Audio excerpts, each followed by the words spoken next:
Olá, meu nome é Alexandre Henrique, irei iniciar a aula 9 a 11 do curso de Química 1 e o assunto dessa aula é ligação química 2. Eu dei ligação química na aula anterior, mas eu dei na forma de slide. Esta aula será um aprofundamento, digamos assim, e eu vou falar de uma ligação química que eu não falei na aula anterior, que é a ligação metálica. Bom, aqui eu representei a tabela periódica com as suas colunas e suas linhas. Aqui é a família 1A, 2A, 3, 4, 5, 6, 7, 8, 9, 10, 11, 12, 13, 14, 15, 16, 17, 18. Então aqui seria 1A, 2A, 3A, 4A, 5A, 6A, 7A e os gases nobres. O que tem de importante na tabela periódica? Você sempre quando olhar para a tabela periódica, você vai ter que colocar a numeração dos elementos, que é o número atômico. Então aqui tem um próton, 2 prótons, 3 prótons, 4 prótons, 5 prótons, 6 prótons, 7 prótons, 8 prótons, 9 prótons, 10 prótons. Os gases nobres têm a configuração eletrônica das suas camadas eletrônicas todas preenchidas, então ele sempre está naquela teoria do octeto. Enquanto que esses elementos aqui, eles faltam poucos elétrons para chegar até a teoria do octeto, até completar as suas camadas de valência.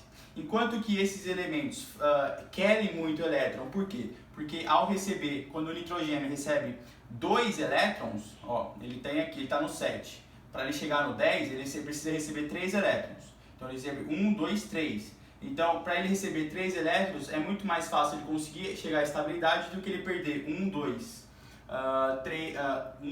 3, 4, perder 4 elétrons para chegar com uma configuração de gás hélio.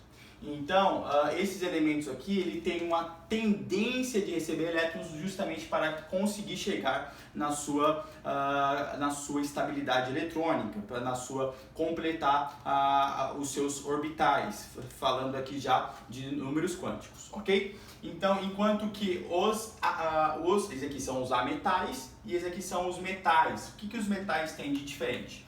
Os metais tendem a doar o elétron com maior facilidade para chegar na composição aqui, ó, de um gás nobre. Então, quando o sódio perde um elétron, ele fica com justamente a mesma estabilidade do neônio. Então, o lítio, quando perde um elétron, ele fica com a estabilidade, com a configuração eletrônica do hélio, que é um gás nobre. Então, esses elementos têm a tendência de doar um elétron e esse tem a tendência de doar 2 elétrons. Enquanto que os metais aqui, ó, de transição, esses são os metais de transição, eles podem ter as duas características, ou eles podem doar elétrons ou eles podem receber elétrons. Bom, agora vamos entrar a fundo nas ligações químicas. Bom, eu falei para você que quando tem uma ligação de a primeira ligação que eu vou falar vai ser a ligação iônica. Bom, o que é a ligação iônica? A ligação iônica é quando você tem, eu vou simbolizar aqui, ó, aqui embaixo, que aqui não vai ter mais nenhum elemento, mas aqui eu vou botar os metais, aqui os metais de transição e aqui tá os ametais e os gases nobres. Então isso aqui, ó, é só uma parte da tabela periódica que eu estou classificando elas como metais. Isso aqui não é tabela, isso aqui é metais, metais de transição e ametais. Então, o que é a ligação iônica? A ligação iônica é quando você tem um metal se ligando a um ametal. Não se esqueça o seguinte, ó, as propriedades da tabela periódica. Toda vez que você for para a direita e subir, sempre aquela seta de direita, e subindo, você aumenta a eletronegatividade. O que é eletronegatividade? Tendência de receber elétrons. Portanto, esses elementos aqui são os mais eletronegativos da tabela periódica. Não se esqueça que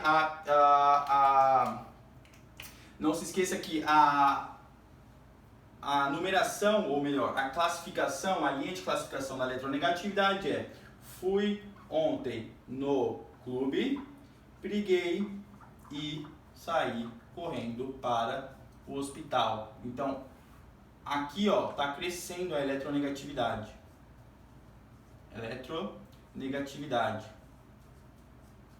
Então, você pode perceber que quem é o mais eletronegativo? É o flúor, depois o oxigênio, depois o nitrogênio.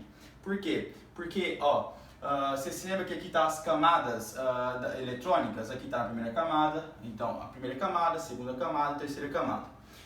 O flúor, ele tem quantos elétrons? 1, 2, 3, 4, 5, 6, 7, 8, 9. 9 elétrons. Então, se o flúor tem 9 elétrons, ele é o 1s2, 2s2, 2p5. Ele só precisa de um elétron para a sua última camada se estabilizar com outro elétron. Se estabilizar com 8 elétrons na última camada de valência, que é a camada 2. Então, ele tem ele tem o núcleo, aqui é o núcleo, ele tem a camada S completa com 2 elétrons, tem a camada 2s um pouco maior, também com 2 elétrons, e tem a camada P. A camada P é justamente aquela que tem os 3 orbitais. A camada P tem 3 orbitais, portanto, tem um orbital assim, tem um orbital para cima e tem um orbital vindo na nossa direção e voltando para baixo. Então, os orbitais da camada P, ele é assim, ó. Ele está com o orbital na transversal, na horizontal, um orbital para cima e um orbital para o nosso sentido, aqui, ó, de 90 graus. Então, está um orbital aqui para cima. Então, a camada P, cada camada desse, você tem um elétron para cima e um elétron para baixo, um elétron para cima, um elétron para baixo e um para cima. Então, a P1 está completa com 2 elétrons, a P2 está completa e a P3 está faltando só um elétron para conseguir sua estabilidade eletrônica. Com isso, a gente percebe que o núcleo ele tem uma grande atração eletrostática com os seus elétrons. Por isso que ele tem uma maior tendência de pegar elétrons, de ter uma maior eletronegatividade que o cloro. Por quê? Porque o cloro, você percebe que aumentou a camada, então os elétrons estão mais distantes, o núcleo tem uma menor participação na atração de elétrons. Por isso que o cloro ele tem uma menor eletronegatividade do que o oxigênio, o nitrogênio e depois vem o cobre. Por quê? Porque o oxigênio ele está na segunda camada, ele só tem a segunda camada, que é o K, né? Aqui é o K, N, N, O, P. Então é a camada eletrônica principal. Então quando você a seta de eletronegatividade é sempre da esquerda para a direita, subindo. Agora aqui está a explicação por que é subindo. Porque aqui, ó, vai diminuindo a cadeia principal, vai diminuindo a camada principal. Portanto, o núcleo tem uma maior participação na atração dos elétrons, por isso que ele vai ter uma maior eletronegatividade. Isso ocorre também na eletropositividade. O que é eletropositividade? A eletropositividade é a tendência de o átomo doar os seus elétrons. Então, a eletronegatividade, isso aqui é uma revisão de ligação química com propriedades da tabela periódica. A eletronegatividade cresce para a direita da esquerda, de baixo para cima. Você já sabe por quê. Porque da direita para a esquerda vai ter os ametais, que tem uma tendência de receber elétrons, e de baixo para cima porque vai diminuir as camadas principais dos números quânticos. Então, se você vai diminuindo as camadas, o núcleo vai ter uma maior atração pelos elétrons, portanto vai ser um átomo cada vez mais forte para atrair um elétron por causa do tamanho das suas camadas. Os elétrons não estão tão distantes. Então aqui os elétrons já na sétima camada, que é a última camada que existe, ó, 1, 2, 3, 4, 5, 6, 7. A sétima camada, os elétrons estão muito distante do núcleo, o que faz com que o núcleo não tenha uma participação tão forte como aqueles elementos da primeira camada e da segunda camada. Bom, então a eletronegatividade cresce da esquerda para a direita, você agora sabe por quê. E a eletropositividade, olha que interessante, a eletropositividade é o inverso. Eletropositividade, por quê? A eletropositividade vai crescer da esquerda para a direita, de cima para baixo. Por quê? Porque a eletropositividade é a tendência do elétron doar, a tendência do átomo doar o seu elétron. Então, quanto maior for as camadas, menor vai ser a interação do núcleo com o elétron.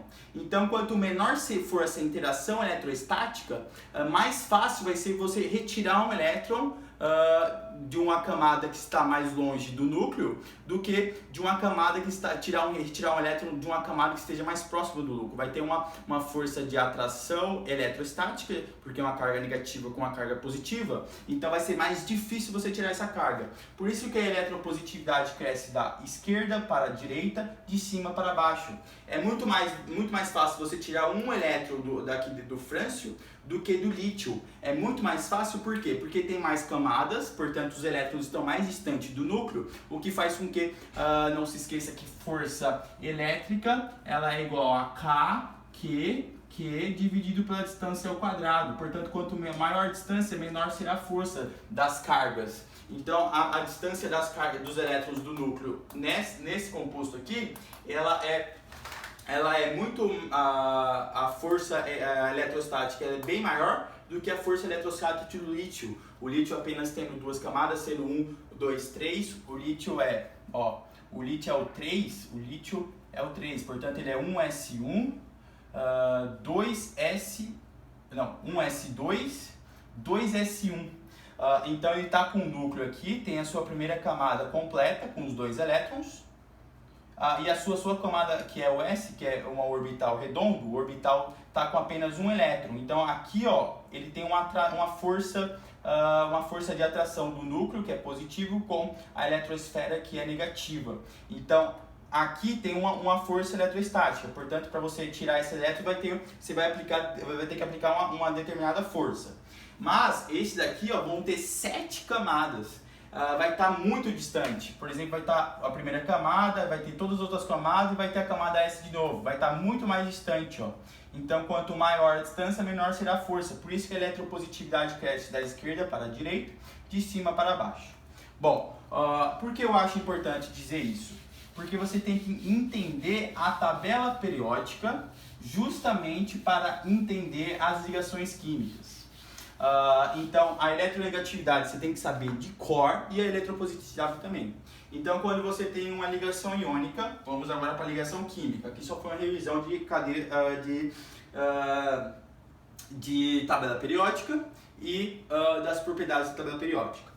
Bom, então a ligação química é quando você tem um metal e um ametal. Então, quando você tem, por exemplo, o lítio, que é mais 1, se ligando ao flúor, que é menos 1, isso aqui vai ser uma ligação tão forte, mas tão forte, que o elétron do lítio, vai ser assim, você vai pegar o lítio, ele tem 3 elétrons, e o flúor tem 9 elétrons. Então, quando eles se encontrarem, essa ligação vai ser tão intensa que o lítio vai doar o seu elétron para o flúor, então o flúor vai ficar menos 1, e o lítio, por doar o elétron, ele vai ficar positivo, vai ficar mais 1. Por quê? Porque ele vai ficar com mais, ele vai ter um número atômico maior do que o número de elétrons, portanto, por isso que ele vai ficar mais 1.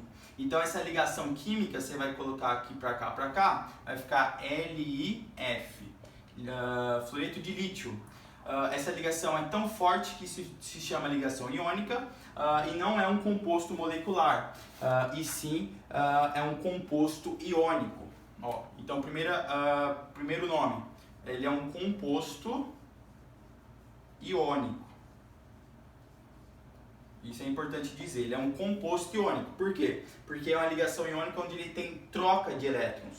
O lítio doa o elétron para o flúor e o flúor recebe esse elétron. Portanto, o lítio está com uma configuração de hélio e o flúor está com uma configuração de neônio. Então, os dois chegaram à estabilidade química, à estabilidade a estabilidade do seu orbital, alcançando a configuração de um gás nobre. Então esse composto aqui é muito, mas muito estável, por isso que ele a gente chama ele de um sal. Bom, o que é de importante ele fazer a ligação iônica? Tem uma alta temperatura de fusão. Por quê? Porque esse composto é muito instável. Aqui tem uma ligação que trocou elétrons, não é uma sobreposição de orbitais como a ligação covalente. Aqui é uma troca de elétrons. Então tem uma alta temperatura de fusão, eles são sólidos a temperatura ambiente, sólidos a 25 graus Celsius. Bom, e um ATM, e eles formam um retículo cristalino.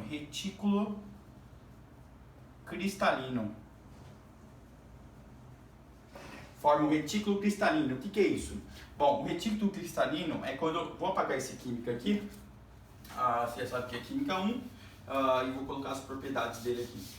O retículo cristalino é quando você tem assim, ó. Você vai ter o lítio vai ficar positivo, com a carga positiva, e vai ficar o flúor com a carga negativa. Então vai ficar positivo aqui e negativo aqui. Positivo aqui e negativo aqui. Então vai formar um cristalino, um retículo cristalino. Bom, o que é mais importante falar da ligação iônica? Eles são muito solúveis em água, solubilidade altíssima em água, solubilidade alta em água. Por quê? Porque quando você coloca água, a água quebra em H+, O-. A água ela tem uma polaridade muito alta. Por quê? Porque ela tem um momento de polo muito alto. Então ela fica assim, né? A água é o oxigênio ligado a 2 hidrogênios, sendo que o oxigênio tem uma alta eletronegatividade. Olha onde está o hidrogênio. Então ele vai ficar com os 2 elétrons, enquanto que os hidrogênios vão ficar com a maior parte do tempo sem os seus elétrons, o que vai dar um momento resultante de positivo. Então quando você pega a água e chega próximo a um retículo cristalino, o oxigênio vai ficar próximo o H+, então vai ficar o oxigênio próximo o cátion, e os hidrogênios vão ficar muito próximo aos ânions, o que faz com que essa molécula acaba se dissociando. Então quando o sal entra em contato com a água, ocorre um processo de dissociação iônica. Então ocorre um processo de dissociação iônica. Não é um processo de ionização, e sim é um processo de dissociação iônica. Então, como seria uma dissociação iônica? Você vai ter aqui o sal, o NaCl, por exemplo, o sal de cozinha, e você coloca ele no meio aquoso. Portanto, aqui você está sólido, você coloca ele em água, ele vai se transformar no Na+, mais Cl-, aquoso. Então, esse processo aqui é o processo de dissociação iônica. Por quê? Porque eles já eram íons, ele já tinha íons aqui, já tinha carga. Quando você colocou em água, ele só sofreu um processo de dissociação. Você pegou a água, aproximou para uma interação intermolecular, quebrando todo o sal. Por isso que o sal é muito, mas muito solúvel, tem uma alta solubilidade em água. Ok? Porque a água é polar e o íon já é polar. Então é aquela interação íon-dipolo, que é a interação intermolecular mais forte que tem na química. Bom, ao falar tudo isso da ligação iônica, a gente agora vai para a ligação covalente. Bom, então aqui está a ligação iônica.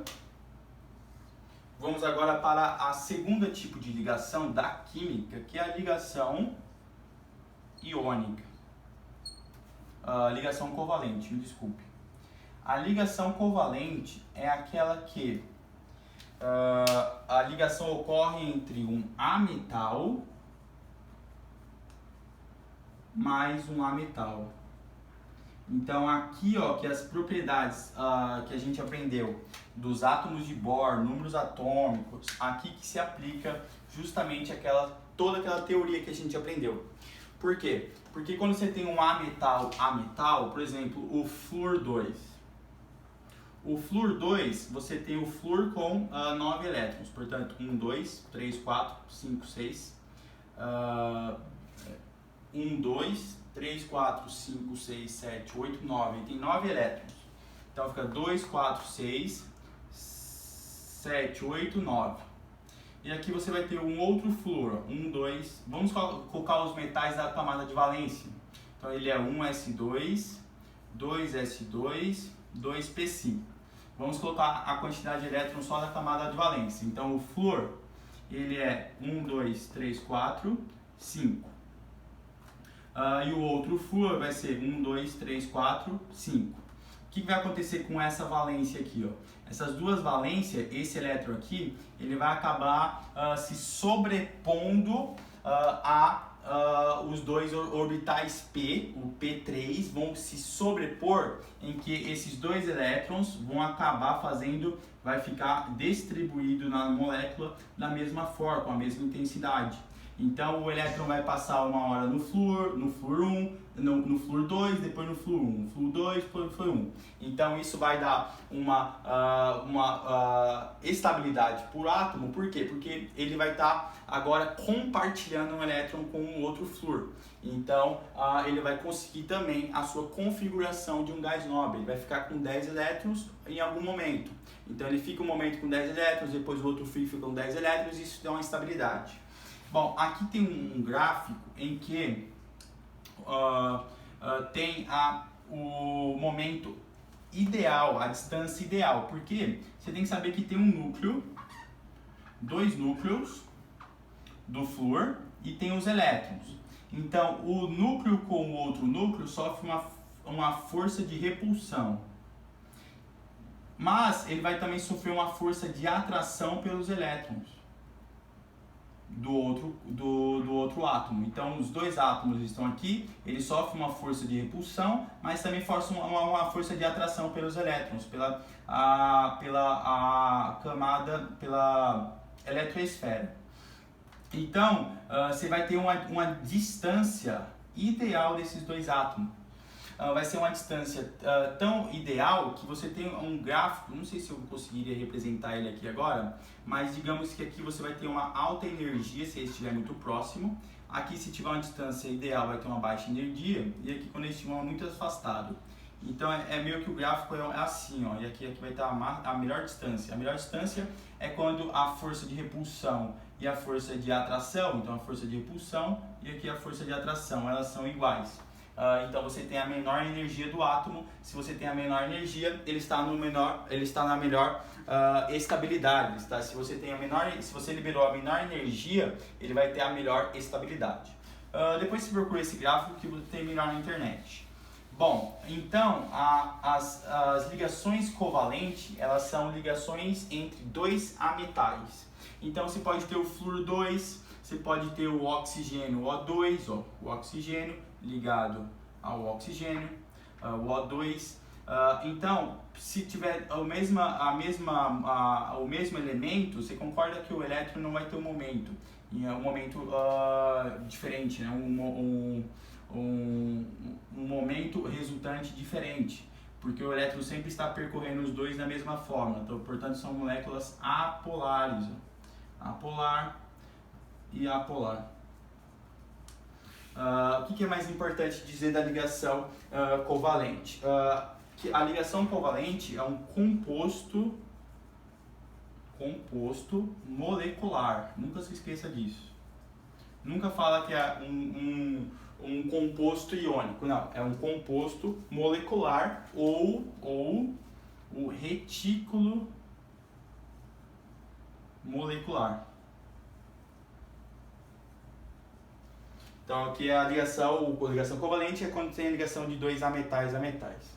Então tem vários exemplos, por exemplo, a água é uma ligação entre dois ametais.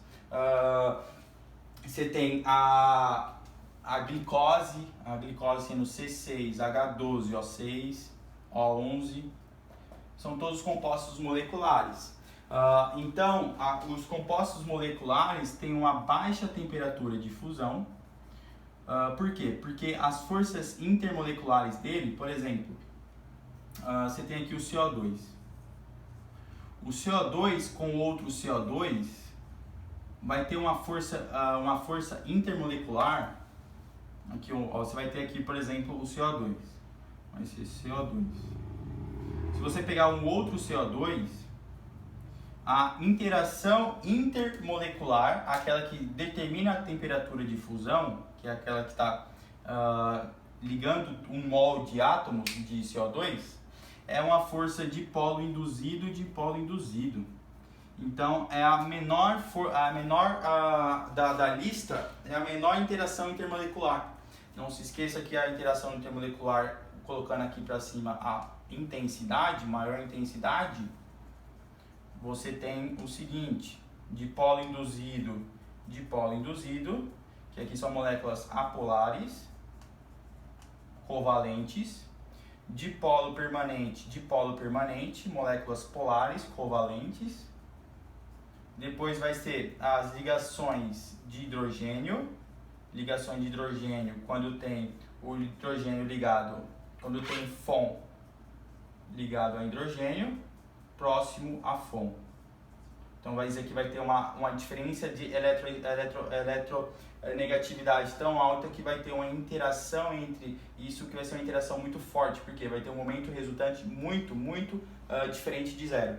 E depois você vai ter a interação de intensidade a íon dipolo, que é a maior, que é aquela que eu coloquei para dissociação iônica.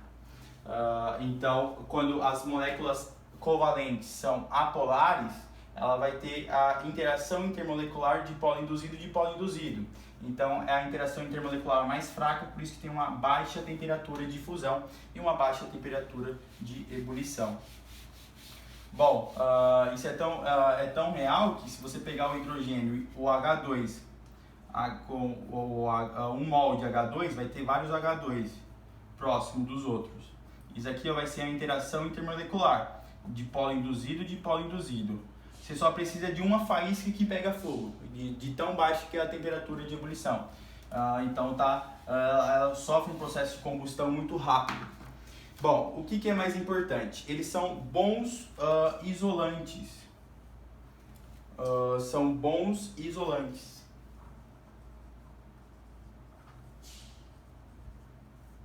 Por quê? Porque são bons isolantes e são compostos covalentes. Então, eles têm também os retículos moleculares, que pode ser o grafite, por exemplo. Pode ser o diamante e pode ser o grafeno. O que é isso aqui? Isso aqui foi que a gente estudou, são justamente diferentes formas de ligação dos átomos, das ligações covalentes, em que você tem justamente a alotropia, que é a mesma configuração, é os mesmos átomos ligando com os mesmos átomos, sendo com a ligação a ligação tem uma diferente na forma a ligação é diferente na forma do ângulo da ligação, o que faz com que tenha alótropos diferentes. Bom, eu falei já da ligação iônica na aula anterior, ligação covalente eu também falei, eu só deixei de falar da ligação metálica, por isso que eu estou fazendo essa aula. Além de fazer essa aula para revisar todos esses conceitos de tabela periódica e falar também das forças intermoleculares, e falar da ligação iônica e falar da ligação covalente, eu quero falar para você da ligação metálica, que eu não falei até agora. Então, a terceira ligação vai ser a ligação metálica.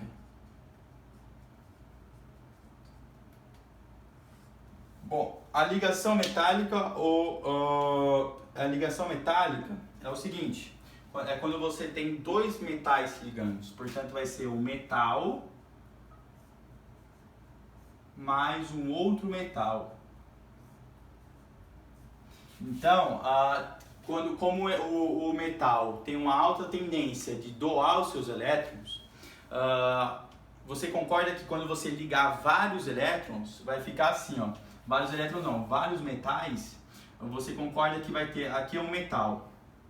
Se você ligar ele a outro metal, outro metal, outro metal, outro metal, aqui outro metal, fazendo um molde desse metal. Você concorda que por ele ter uma alta tendência de doar os seus elétrons vai acabar passando pelo todos os cátions, vai ficar assim, ó. Então os elétrons vão ficar ao redor dos cátions, o que vai fazer com que você vai ter aqui, ó, o mar de elétrons. Mar de elétrons. Por isso que ele tem uma alta, ó, a ligação metálica tem uma alta condutibilidade de elétrons. Por quê? Porque se você aplicar uma diferença de potencial aqui, ó, os elétrons eles tendem a ir para o maior potencial elétrico. Então, os elétrons vão migrar rapidamente, porque eles já estão soltos na molécula. Eles já estão soltos justamente na ligação metálica, já faz com que os elétrons fiquem soltos. Se você aplicar uma diferença de potencial, você cria uma corrente elétrica, como a gente está estudando na física. Então, digamos, eles têm uma alta condutibilidade de elétrons porque eles já têm elétrons soltos na própria ligação. Então, o elétron tende a ficar um pouco com outro cátion, vai para outro cátion, então ele deixa essa molécula eletricamente estável justamente por ter essa mobilidade dos elétrons. Então, as propriedades dos metais, eles são sólidos a temperatura de 25 graus, portanto, eles são sólidos a temperatura de 25 graus Celsius. Por exemplo, você vai pegar um fio de zinco, aquilo ali é sólido. O que é mais importante dizer? Eles têm uma alta condutibilidade de calor. Uma outra característica, eles têm uma alta condutibilidade elétrica. Aqui eu já botei, né? Alta condutibilidade de elétrons, alta condutibilidade de calor. Eles têm, por ter esses elétrons, ter essa configuração dos mares de elétrons, você tem com que os elétrons eles estão sempre em movimento. Então, se você esquenta essa molécula, não se esqueça que temperatura é a agitação, é a soma da energia cinética média das partículas. Portanto, como os elétrons já são soltos, eles ganham muito fácil a mobilidade dos elétrons. Portanto, eles têm uma alta condutibilidade de calor. Eles têm o brilho metálico. Por exemplo, quando você pega aqui a prata, ela tem um brilho. E eles são dúcteis. O que é importante falar dos metais hoje? Eles são dúcteis. O que é isso? Você consegue fazer eles um tubo. Você consegue fazer um tubo deles. E eles são também maleáveis. Maleáveis. O que é isso? Você consegue fazer uma chapa bem fina com os metais. Chapa bem fina. Uma chapa bem fina. Lâminas de metais. Por quê? Você consegue deixar bem fina essa ligação justamente porque ele tem essa característica na sua ligação química. Bom, falar de metais é de muita importância. Aqui está o nióbio. O nióbio é um metal que ele tem uma característica de conseguir ter corrente elétrica e não esquentar. Por quê? Não se esqueça que o efeito Joule é justamente quando os elétrons acabam se chocando muito com os prótons, os cátions. E esse choque faz com que não seja um choque elástico. Quando há o choque, tem uma dissipação de energia na forma de calor, que é o efeito Joule. Portanto, quanto maior a resistência de um metal, maior será o seu efeito Joule e menor será a corrente. Porque corrente é justamente o fluxo ordenado dos elétrons. Então, por isso que os metais é mas tão importante. Falar dos metais, a gente está falando dos elementos daqui da tabela, principalmente os metais de transição, os metais terrerosos e os metais, esqueci o nome deles aqui. Mas os metais têm uma grande importância na indústria tecnológica, justamente porque os elétrons estão livres aqui na ligação metálica. Bom, a aula de hoje fica por aqui então. Espero que vocês tenham gostado desta aula. Até as próximas aulas de Química 1. Tchau, tchau!